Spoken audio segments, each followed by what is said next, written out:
ataxias são literalmente distúrbios da coordenação. Elas podem ser de várias origens. Podem ser corticais, podem ser sensitivas, cerebelares ou vestibulares. Além disso, elas podem ser de origem primária ou secundária.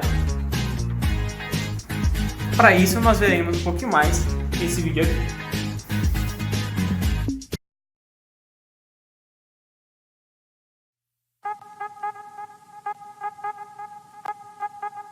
Ataxias. Ataxia é um termo que literalmente significa desordem ou confusão.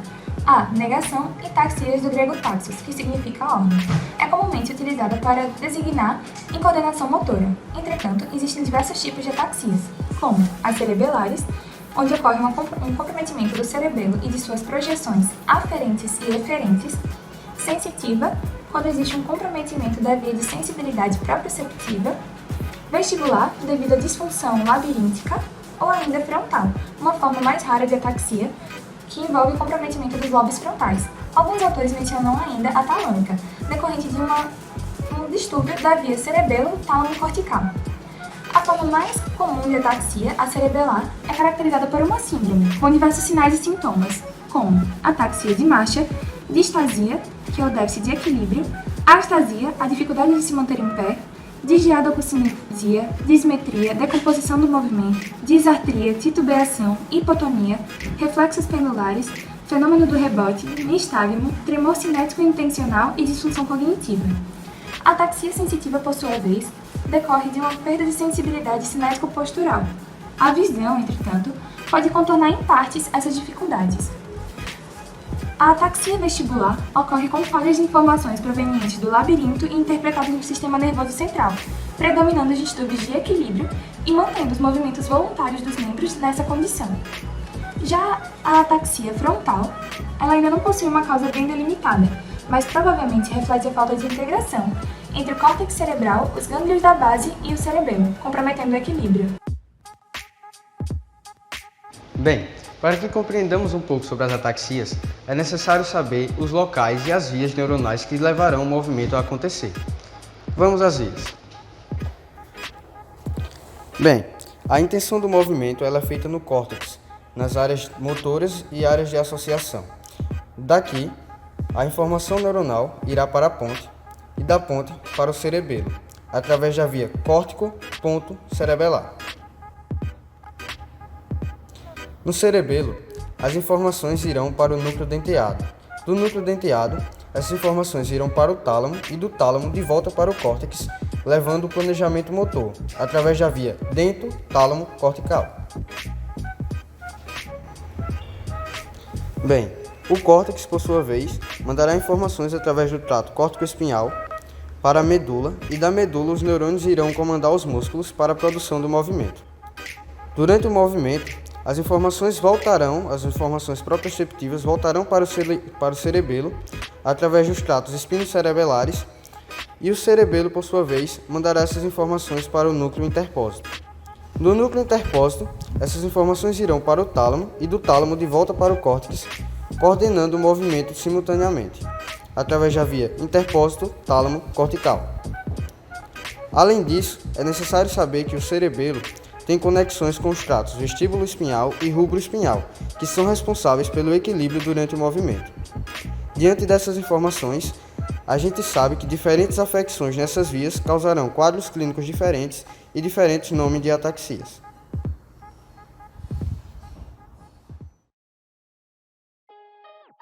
Para compreender melhor a fisiopatologia das ataxias, devemos lembrar de suas origens, as quais são primárias ou secundárias. As primárias podem ser malformações ou podem ser de transmissão hereditária, sendo elas autossômicas recessivas, dominantes, mitocondriais ou ligadas ao X.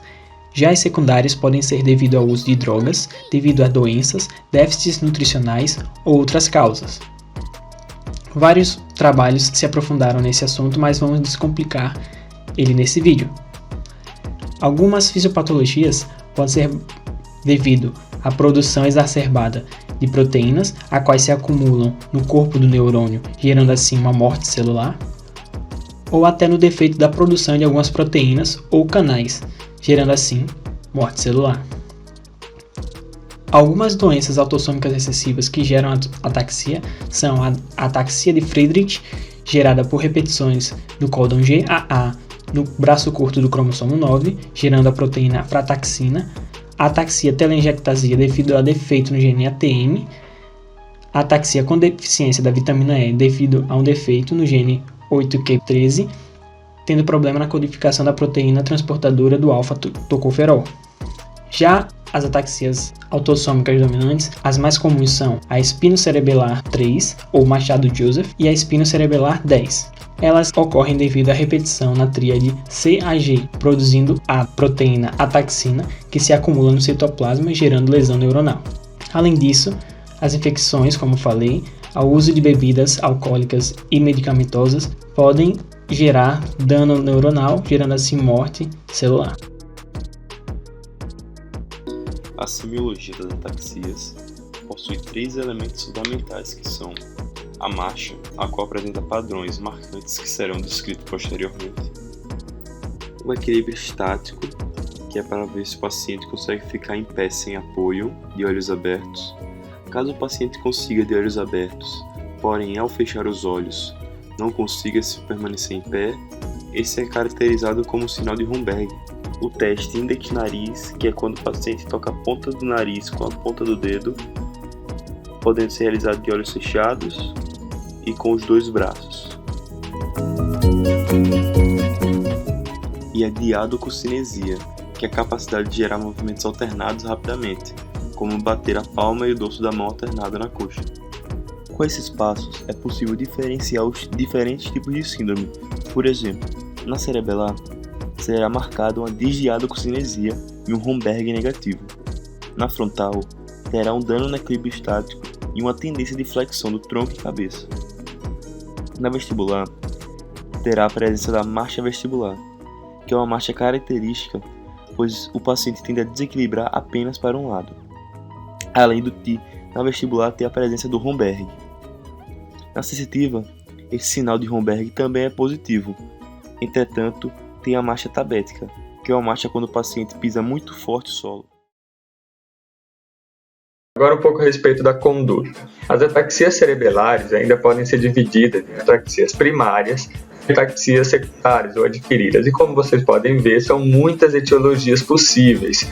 Por causa disso, nós temos que focar principalmente na questão da anamnese e do exame biológico, restringir esse leque de possibilidades.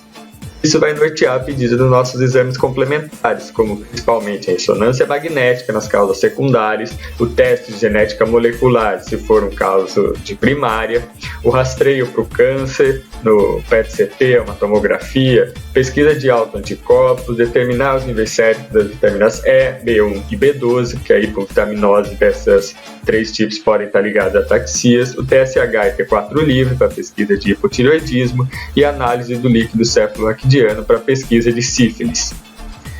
O tratamento, como eu disse, a etiologia ser vasta, vai depender do nosso diagnóstico. Então, na maior parte dos casos, a fisioterapia é indicada, porque melhora a marcha do paciente, o cirúrgico nas lesões expansivas, remoção do tumor nos casos de paraneoplásicas, tratamento das infecções com antibiótico terapia ou terapia antirretroviral, reposição hormonal, reposição de vitaminas, mudança de medicação, diminuição da dose ou afastar a droga causadora, no caso do álcool, de antiepiléticos como fenobarbital, carbamazepina, intoxicação por mercúrio, no uso de lítio, e não existe o tratamento comprovado para as ataxias autossômicas dominantes.